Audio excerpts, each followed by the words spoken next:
This is an esports session. Esports isn't a game, which is our clever title. And we're going to have a look at esports and gaming, well, esports specifically, and its place as, thank you, its place as a new sector for creativity and business and all kinds of great stuff in the UK and beyond. We'll start, I guess, with introductions. Would you like to kick us off, Sam, and tell us who you are and a little bit about Ukie? Love to, and thank you for inviting us here, or inviting me. Thank you for inviting me here today. I'm Sam Collins. I'm the Chief Commercial Officer and currently acting CEO of UKIE, that's United Kingdom Interactive Entertainment. We're the trade association for video games.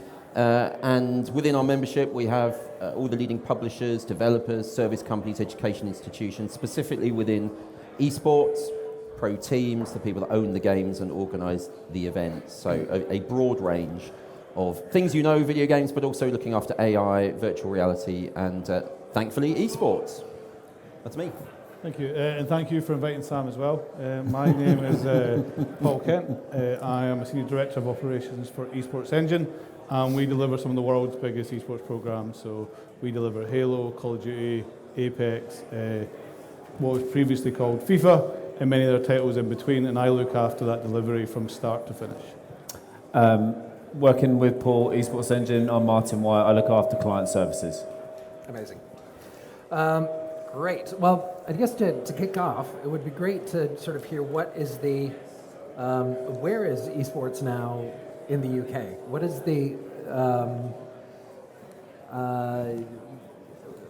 what is the size of the esports industry in the UK as opposed to, say, 2-3 years ago? And has it really become a, kind of become its own thing, separate from broadcast and separate from other kinds of content? How big is esports? How big is esports? Okay, well, fortunately, my organisation published a report on the current state of UK esports a month ago. So I'm going to forget all the facts now, but if you go to ukie.org.uk, you can get the latest data with data submitted by YouGov, very reputable organisation, as I'm sure you know. And it's looking at the current state of the esport market in the UK, but also looking at challenges and opportunities, and there are plenty of those out there. Esports in the UK is currently growing at about 8.5% a year, so it's seeing progressive growth. Games industry itself is growing about 9% a year, so pretty equal.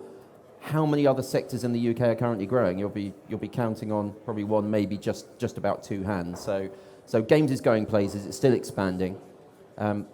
Economic contribution is still fairly low. Games is around 7 billion. Esports is a small component of that, but growing fast. And we'll no doubt we'll talk about in a second where a lot of the revenue for esports comes through sponsorship, and that's one of the good things, but it's also holding back esports a little bit. But and it employs just over 1,000 people in the UK at the moment that specifically work exclusively in esports. So, and that number is growing all the time. So it's beginning to go places, but there's a lot more growth in there in the coming months. Yeah, just over 1,000 people, and there are 40,000 people working in the games industry. So it's one component of that. So can you maybe start by telling us a bit about Esports Engine, and then also kind of telling your story about esports, and that can kind of give us a picture of kind of how things have grown over the past years. What is Esports Engine, and how did it start? Do you want to? I'll let Martin take that one, and I'll talk more about the job opportunities, actually. Well passed. Thank you. So Esports Engine is essentially an end-to-end production and event agency that focuses purely on video games and esports. So our role is to provide as much support as required as we get passed to us by games publishers, studios, anybody else that's kind of looking to activate in the esports space. Now, 9 times out of 10, what that means is we'll design, develop and deliver competitive ecosystems for games publishers that will start with kind of en masse play online, bring them through to live events, and then they'll, again, predominantly end up crescendoing in the live arenas with the big confetti moments, the big pyro cannons, where you see some 18, 19-year-old lift a trophy above their head and walk away with kind of $1 million in their pocket. And so, but our role really is to, outside of everything that you see and feel, is to ensure that everything is kind of done credibly, that it's kind of professionalized as much as possible, that we're working with the kind of right kind of components and third-party partners that allow every touch point of that to have a higher level experience. And that will go from whether people when people start to play online, so they're playing in the right place, either in-game or a third-party online platform. But at the point when tournaments reach a kind of physical component in a live event, from a live event perspective, that everything is taken care of. Player travel and accommodation, prize money fulfillment, trophy fabrication, stage build, live production, broadcast, content creation, content distribution, the lot. So Esports Engine essentially does all of that work end to end and sits unashamedly and works unashamedly in a white label sense. So we sit in the background, and quite rightly, the publishers should take all the plaudits for that because it's their game, and then our role really is to make sure that kind of two areas have a great experience, and it's the people that make the games and the people that play them. And is that in the UK or globally? Globally, but the part that Paul and I look after is focused locally on the UK and kind of Europe, and so essentially anything outside the US, but Esports Engine is a global agency, yeah. And I think that's a key point about, although the UK industry is still quite small, it's also been the heartbeat of innovation in the esports industry. This is where Formula One esports came from. This is where FIFA, which is now EAFC esports, came from. This is where a lot of today's standards come from in this industry, came from the UK. The UK has led the way in many principles and disciplines which are now standardised across this entire industry. They have literally been a beacon for light, and it's an industry which is undervalued still in the UK, which can get much, much bigger. So it's, how have you seen that change? I mean, what Esports Engine does, and that sort of door-to-door service, has that been happening for a while, or has that been accelerating or growing over the past few years, or? I think the trajectory was kind of in line with how kind of the games industry itself and kind of the esports industry was growing until COVID happened. Then obviously there was a massive contraction because no one could go out and do anything. But the games industry itself experienced huge growth because people were at home, they couldn't do anything, so they're playing more. So companies like ours had to pivot and go away from having, the majority of our focus being on live event to actually being on remote.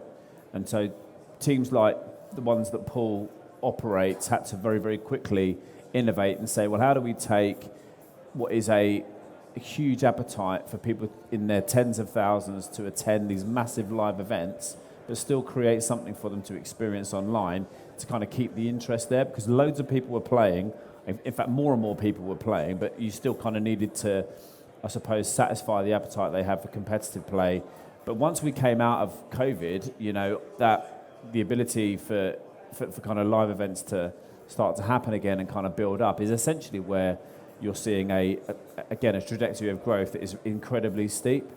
Now, one of the really good things I think about that for us is that the way that we operate is we have a relatively small group of people that pull together the kind of guts of the planning and the execution and the ownership of the work that we do. And we are entirely dependent on some very key third-party relationships.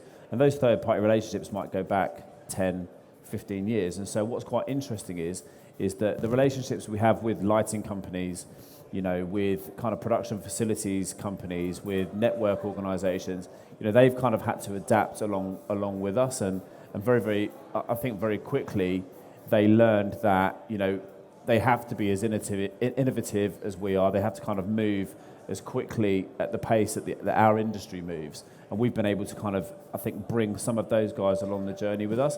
And what that's enabled everything to do is kind of grow, and the professionalism to kind of keep kind of moving at the same pace. So what you're seeing now is production levels of any kind of major live esports event, probably not a million miles away from the levels that you would see for a Wimbledon or a UFC or, in some cases, some Premier League football matches. So, how much are you working, like when you're producing that content, you're helping kind of produce the content and put everything together for a tournament. How much of that are you producing yourselves, and how much of that is coming from the brand you're working with, and what is actually the production of those events? So we produce pretty much all of that. We still work with publishers, marketing agencies. All the live content comes from us, and you will find pretty much every day now the freelancers who work in esports also work in traditional sports. So we have freelancers who come from TNT Sports to Sky Sports to come and work with Esports Engine, who then go back to work for the BBC. The industries have really merged together, and that's something that came out of the pandemic. There probably was not a live UK sports production in the UK during the pandemic that wasn't done by an esports company. We saw the whole industry turned on its head, where previously, up until that point, traditional broadcast perhaps looked down on esports, all of a sudden realised that esports actually had a part to play, and the whole paradigm shifted. And so nowadays, although we're producing all that production, although we're making all that content, we're still working with traditional broadcasters through freelancers, etc. But it's still kind of working a little bit in parallel with the broadcasters, because most of that is not for broadcast on Correct. BBC. Or we make specialised content for both. So when we go and do the English Premier League, there will be a pull down feed that goes traditional broadcast. That will also then go out to Twitch or YouTube or whatever. And then, so that number, 1,000 people, just doesn't seem like that many people to me. But it sounds like that there's this upward trend and there's opportunity. There is, so but what 1,000 people can still make a huge economic impact. Well, no, exactly. This is the thing, it sounds like it's very focused and very energetic. Well, and very it's a complex. creative industry. This is where we're operating. There are indie game developers out there, teams of less than 10, making £30 million a year in turnover because their game has gone global. I mean, this is what happens in games and esports and creativity. The ratio is incredible. In fact, there was some government stats published recently. The average employee in the UK generates £67,000 of gross value added, sort of economic contribution, economic value, and games is £125,000. So we're twice as productive as your average worker in the UK in terms of economic contribution. So small teams doesn't mean we're not making a huge impact. I just wondered, what's the opportunity for people coming into that, or people who want to get into esports, or they're excited by games, excited by that industry, and they want to find a way in. What's the way for people to find a way into that? Depends what job they want to do. There's so many different jobs in esports, and we've heard about sort of the technical skills and the broadcast. There are players, team managers, physios. There are the people that make the games that you need in order to deliver it. I mean, there are so many different jobs in esports. There are what? Sorry. I think that's the thing. The days are gone where actually your route to esports was probably purely seen to be, from a perception perspective only, I have to be really, really, really good at a particular video game. Is that actually your route into work in the industry, as Sam quite rightly touched on, there are jobs in and around, in front of the camera, behind the camera, at developer and publisher level, in teams and team support. You don't just have to be particularly good at a video game. You can have an interest and a specialisation and skills that are entirely transferable from another industry in order to kind of find a home within our industry. Because a lot of the companies, sorry Paul, a lot of the companies, sorry, we do that from time to time. Why put you together? See, he reciprocates. A lot of the time, companies like ours are built with a core of games expertise and specialism right at the centre, and then you support them with people kind of who have come from slightly more traditional business backgrounds to focus in and leverage the expertise that sits at the real centre of a company like ours, but enable you to take it into a different direction. And that is, I think, where a lot of the opportunity sits, is actually outside of the gameplay and where else you can kind of get yourself involved. Sorry, and I think that key point is you shouldn't just view a job in esports as a job in esports. In the last 15 years we've worked in esports, I know many people who joined us as volunteers who are now full-time directors at traditional broadcasters, or full-time lighting directors, or full-time whatever. It is a great place to go and learn your craft, because it's no different. What we do in a show on a game of Apex or a game of Halo is no different than what you're watching Sky Sports. And I've seen that transition now. So when we talk about that 1,000 people actually migrate on. So although the industry is quite small, it's a great way to go and learn your craft. So is it, should people just talk about just sports? I mean, should we be, say, esports at all? Esports is not a sport. So we do have to sort of... Is that controversial? Okay, No, it isn't. It definitely isn't a game. But if the... So those are, we should be thinking about those, so even though there's crossover, the esports industry is not the sports industry. It's not reinventing the wheel. Okay. It is taking... The great thing about esports, it came along at a time where it had 30 years of traditional broadcast to learn from. We weren't making the mistakes that people made the first time they took Match of the Day live. We had all that learnings and we could take it further. And what happens is, as you start to deliver a product, you realise what works. And that transfers to other industries. And so you shouldn't just view it as esports.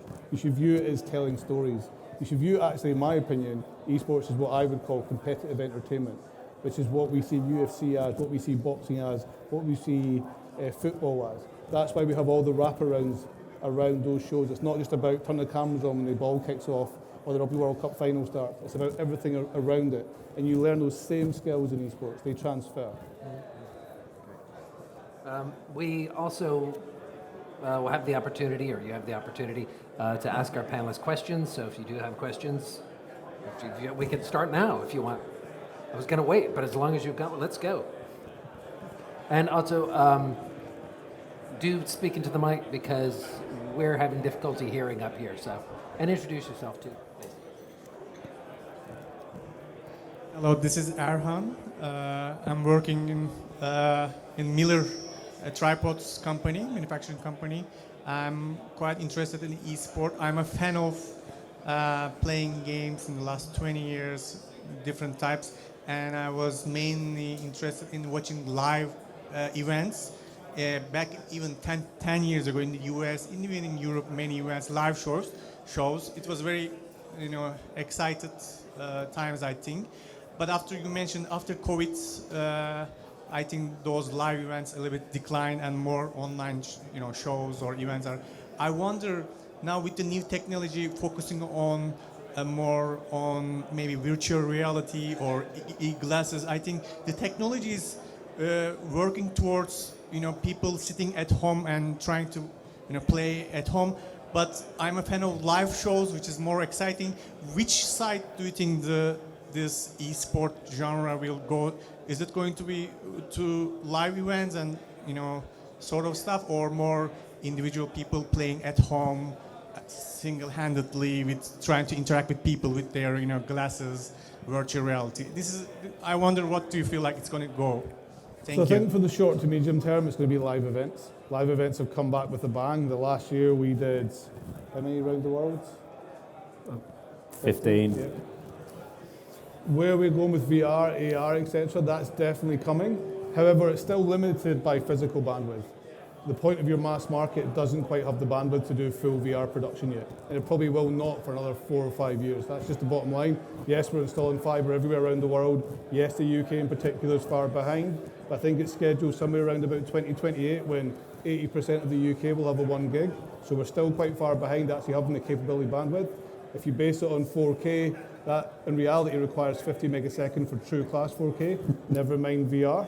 So that will come, but not quite yet. So right now it's going to be live events. And what kinds of other sorts of content can you build, or you might be able to build in the future around esports? I mean, you've got all these extra things. You've got the live event. You've got. I think the question was exactly what you're talking about. Is we could get to the point where you could actually go into the game at home and actually browse around it in real time, get the commentary, get the real time data. We're not quite there yet, but that's certainly where we're leading. So you will be able to have, at some point, ideally, you'll have your own camera that you'll just be able to move around the game space and. There's a lot of growth in mobile esports as well. The devices are all out there. I'm not necessarily so much of a fan of the small screen experience myself. I prefer the big productions, but as we consume video games in different ways going forward, that is going to transpire into multiplayer online competitive games. So that's where esports future is going to lie. New technology will drive it. But the numbers are still amazing for watching esports at the moment. And why would you want to move away from something? I know you're big events, so sorry about this, but online is still amazing and it's driving revenue. This is where the sponsorship comes from, as I mentioned earlier. You can go online and look at current viewing numbers. I'm all about the stats at the moment. I'm sorry about that, but I live now writing reports and all this kind of stuff, so it all sort of congregates up there. But no, the League of Legends World Championship's on at the moment. Average daily, it's a 2-week competition. Average daily views, if you go into it now and dive into it, you'll be joining 1 million people watching that game live at the moment. It's on for 6 hours a day, so that's going through. We're in the group stages. When you get to the finals in a week's time, there'll be over 5 or 6 million people watching those events. These are enormous numbers. This is where esports revenue is coming from at the moment. You still want to have that physical experience. You want to go and actually watch that live, and that's where these guys come in and do an amazing job, because you have a community driven around esport games. It's not just the experience of watching other people, it's playing it yourself, playing with friends, perhaps being an amateur player and trying to move through the ranks. There's plenty of amateur competitions out there, but it's a community. It's a community based around a particular intellectual property, a particular game. So those things are going to fit together beautifully in the future, and they are already. So, that's at the top end though, 5 million viewers, but how many TV programs in the UK can report 5 million viewers? Strictly Come Dancing probably, and that's it. I don't think much else can get near that. So what about, and in the UK specifically, how does the esports industry kind of mesh with the games industry and games developers? Because I know they're sort of slightly different things, but, and we've had this conversation before where you can't really say, I'm going to develop a game and it's going to be a big esport, because there are just so many random things along the way that might contribute to that. You can try and do it. You can wake up one day and say, I'm going to make an esport game. You're 99.9% you're going to fail, unless you've got a significant amount of marketing money to throw at it and grow it. And we have seen companies do that. They have set out with a specific objective of making an esport game, something like Overwatch, for instance. They kind of created something around that. Normally, the community will decide whether your game is an esport game or not, not you as a publisher. The top 3 esports in the world were all mods. Yeah. Counter-Strike, League of Legends, Dota 2, they were all mods. League of Legends was a bailout of Dota. Dota 2 was a bailout of the same thing. Counter-Strike was made by a kid in his bedroom. There's yet to be a publisher who's actually made an esport from the ground. A major one, yeah. On purpose. A major on one. purpose. So if you see the top 10 video games by sales and the top 10 esport games, not many cross over that list at all. So if you're a game developer in terms of esports, it's like, it's just playing the lottery. If you get lucky and the stars align, something may take off. I think some big games can become competitively played and have leagues that support them. Publishers are very good at identifying that they're not going to have many hits a year. They're not going to release many games a year. So they really have to work on every game that they release. And if there's an opportunity to make a multiplayer competitive game supported by a league, they will try. They will try and do that. But if we're talking specifically about the UK is an amazing place to make video games. We have some of the best studios in the world. The reason we're so good, one, we've been doing it for a long time, so we've grown up doing it, we've learned how to do it. But secondly, we have an amazing mixture of creative skills and creativity. So we have the technical skills and the creativity put together. If you look at most of the other significant games markets around the world, they're sometimes very good at technical games. Look at the Chinese, they make great technical games. There's no character in their games, there's very little creativity. They're changing that. And you look at other markets where it's all about the great art style and they don't have the technical skills to turn it into a game. This is why we're so good. Small island, top 3 in the world, it's amazing. But we don't make that many big esport games in the UK. Even though the companies that make them have offices here for our talent, they don't necessarily make their esport games in the UK. What is it? Where the, I don't know, say weak spots, or where the points that we need to up our game in the UK, or that we need to do better? I think adoption in the UK just came, kind of adoption of esports on a kind of a participation and a viewing level just came a little bit behind the likes of South Korea, parts of Eastern Europe, North America. So we were just a little bit late, maybe later to the party. But I think to Sam's point, from a kind of a creativity and a kind of a game's credibility perspective, we have nothing to shy away from. More and more, some of the world's major kind of esports moments and events are starting to take place in the UK. Paul and I are fortunate enough to work for a company that's been behind a large proportion of those. London in particular, but the UK as a whole as a destination is very, very attractive two games publishers that are getting behind and investing in esports, where they have global programs and they're investing millions and millions in kind of, up to somewhere between 9 and 12 month long programs. They're starting to look more regularly at the UK as a destination for a stop or the final stop on kind of one of those tours. And so from a credibility perspective, I think the UK is right up there. From a talent perspective, we're absolutely, comparable to anyone else in the world. And from an audience perspective, because, it takes a long time for major esports moments to kind of hit these shores, even though that's increasing. When they do, the fans turn up, the viewers turn up, the events are well merchandised and well commercialized. And so, again, it's all the signs from a growth perspective are very, very positive. And there's a lot of investment from universities and education institutions. Yeah. We're leading the way in terms of university courses for esports at the moment. A slight hesitation on that. Universities are businesses. They want to create courses that are going to be popular and that are going to make them their £9,250 a year for student fees. It's a business, and they've looked at esports and gone, we'll have a piece of that because there's demand for it. We just need to make sure as an industry that we're giving them the support that they need to deliver courses that are relevant for the industry. And that disconnect still exists a little bit, but we're trying to fix that collectively at the moment. It's very important. I mean, can you have an esport course run at a university from someone that has never worked in esports? It seems a little bit, it doesn't match, doesn't it? Doesn't correlate. You do have it with film schools as well. People who've never made films teaching. But I guess it's who you can bring in to be your expert guidance and that engagement with the industry to make it work. But the UK is going places, and it's doing it in different areas. We've already heard about our technical skills. We've also got some of the best analysts and commentators, shoutcasters. Most of the big events have got UK individuals doing that. So we bring a lot to the esports industry. What about even going to secondary school level? Is there anything that you do or that you're aware of with that? The largest secondary esport event in the UK, my company runs it. So, we're trying to do this and build it and grow it. It's run through something called Digital Schoolhouse, which you'll remember from previous job, helping us out with delivering that. And this is getting 70 or 80 schools across the UK to run their own internal competitions. But it's not just playing games. It's about learning how the games are made, having a team manager, a nutritionist, so thinking about all of the different roles within an esport team. And then that school will compete against other schools. It's entirely funded by industry, and it's not stealth way of getting games into schools. It's talking about all the different careers and opportunities that you have through the video game industry in all its different guises. But think about some of the subjects that are taught at primary and secondary school. Are they preparing us for the jobs that these 13 or 14-year-olds are going to be doing in 5 years? The fact is we don't really know what the jobs are going to be in 5 years. 5 years ago's jobs are very different from the jobs today.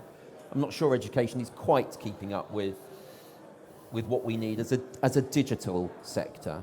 We're not saying we need games to be taught in schools, but we certainly need digital literacy and digital thinking to be taught in schools, because that's where the jobs are going to be in the future, even if we can't define exactly what that job is.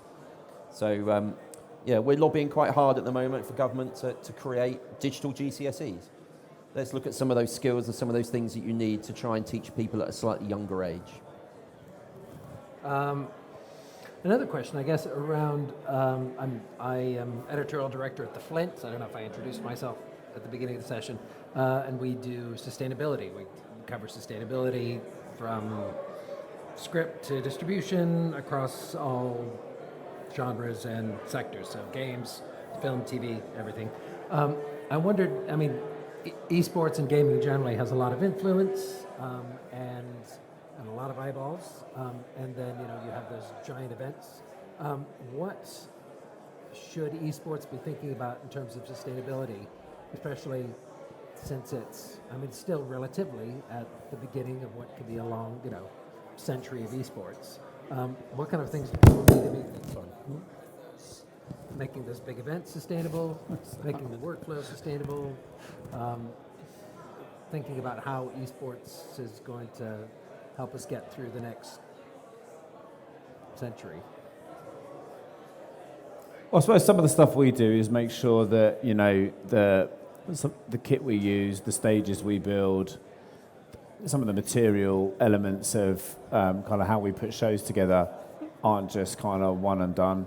So, for example, the Apex Legends Global Series that we ran this year, 3 massive live events, huge stage, 60 meters wide, massive amounts of materials to build it, was reused 3 times as opposed to build it once, throw it away, build it again, throw it away, etc., etc. So we're always incredibly mindful of how to kind of take as much of a sustainable mindset to the work we do as possible. And actually, to be fair, a lot of the games publishers that we work with have things like sustainability as part of their kind of corporate objectives. So they end up working their ways into the kind of plans that we do. And I think although it's obviously a million miles away from being perfect, you know, it's very, very high up on the agenda of the things that we discuss when we're thinking about how we put events together and ensure that, you know, we're not contributing negatively in that perspective. And that goes into crew as well. We are increasingly leaning into Remy production. Very few of our crew actually travel to events these days. They all operate from home, be that a Vision Mixer, be that an A1. You'll be surprised how many things we now can actually do remote, and we're leading the way of that. I mean, the thing with the esports is everybody has a computer. As we know from the technical industry, everything's moving into the x86 world anyway, and so we lean more and more into tools that we have available. So every event we do, I would suggest that there's 20% less staff go.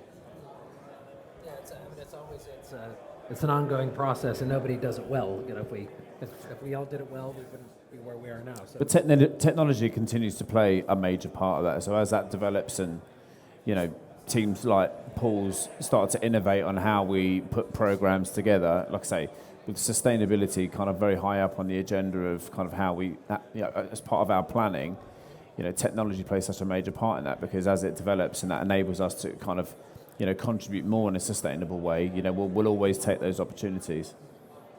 Also, most of the games that we sell these days are digital.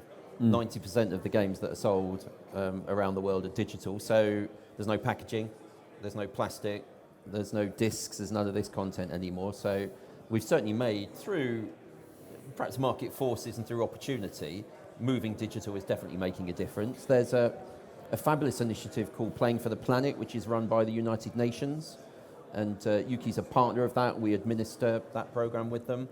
And there are lots of games companies out there talking about improved sustainability in the development process, in the way that things are created, and raising funds to put back into industries that we're affecting.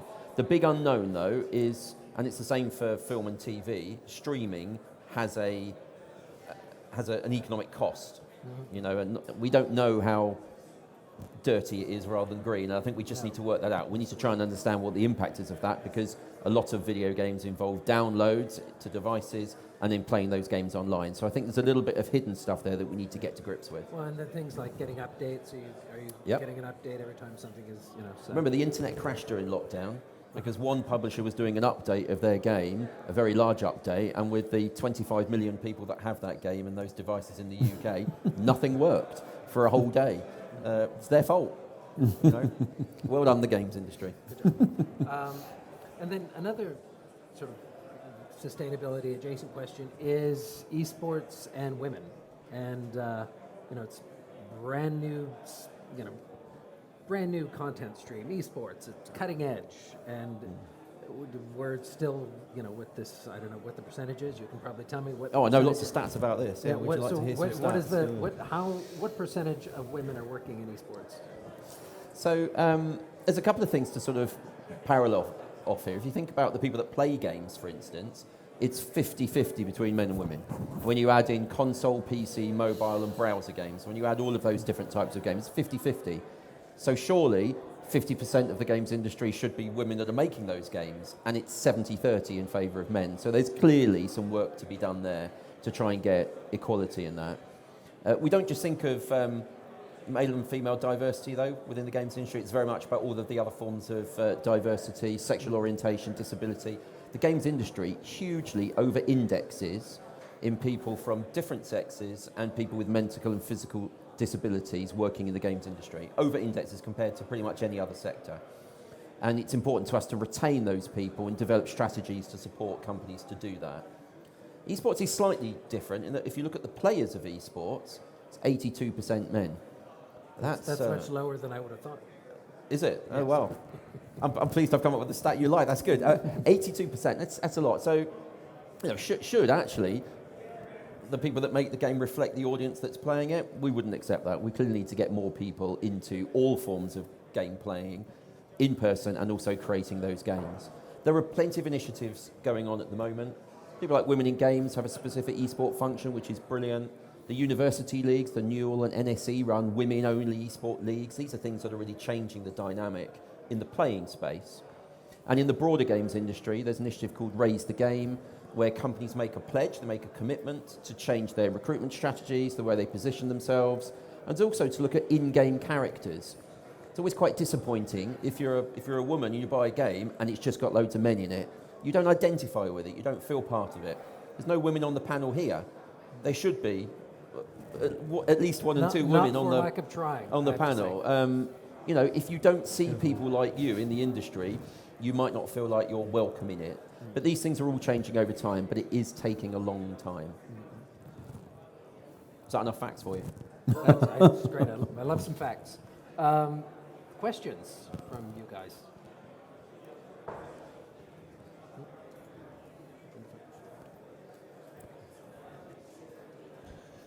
Hello, good evening. My name is Paul Weston. I'm from a company called... You have to hold on, 'cause is that better? Yeah. Thank you very much. I'm Paul Weston. I'm from a company called RBR Legflow. The points you've raised are very interesting. It's great to see how the industry is succeeding, developing, and growing. Sam talked about the teams and having physios and everything, and you're putting on sustainable shows. Fantastic. Does the industry and companies like yourselves have a duty of care?